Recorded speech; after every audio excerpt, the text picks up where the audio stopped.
All right, we're going to start with the general questions, and then in a little while we'll move on to the Daylight Hours Explorer, which I'll just call simulation number 4. All right, the first question is, of the 3 latitudes that you tested, which latitude had the least direct sunlight and the lowest solar altitudes over the course of the year? All right, well, we tested 30 degrees north, okay, and the lowest altitude we had was about 37 degrees. The highest altitude we had was about 83.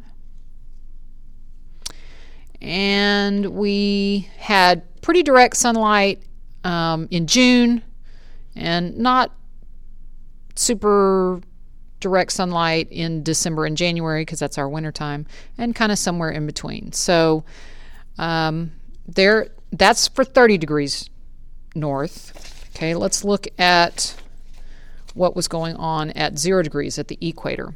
Okay, at the equator, we always were at least about 67 or so degrees, all the way up to about 90, which means that the sun was always fairly high in the sky, and sometimes it was directly overhead. Okay? What does that mean for our sunbeam spread? Well, really here it might be between these two, but in March and September it was definitely very concentrated, and even on the other days it was not very spread out. Okay, so we had fairly concentrated sunbeam spread for our location at the equator. Then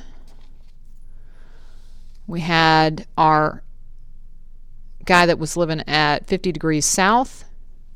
And you notice that the highest in the sky it ever got was about 63 degrees.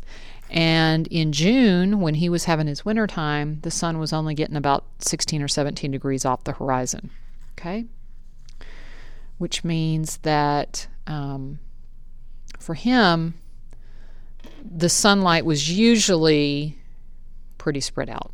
Okay, so let's go back and tackle that question, or these questions. Number 1, of the 3 latitudes that you tested, which latitude had the least direct sunlight and the lowest solar altitudes? Well, the lowest solar altitudes went with 50 degrees south, because remember, his solar altitudes ranged from between about 16 or 17 degrees and never got anywhere above the low 60 degrees. Okay? So the guy that lives at 50 degrees south is going to have the least direct sunlight. Number 2, again, of the 3 latitudes that you tested, which latitude had the most direct sunlight and the highest solar altitudes? Okay? And when we looked at our angles and our sunbeam spread, we noticed that the observer living at the equator at 0 degrees had solar altitudes of at least 60-something degrees or more. So it was usually between about 65 and 90. So the sun was always high overhead, and the sunbeam or the sunlight was never very spread out. So least direct, the answer to number 1 goes, that's the guy living furthest from the equator at 50 degrees south.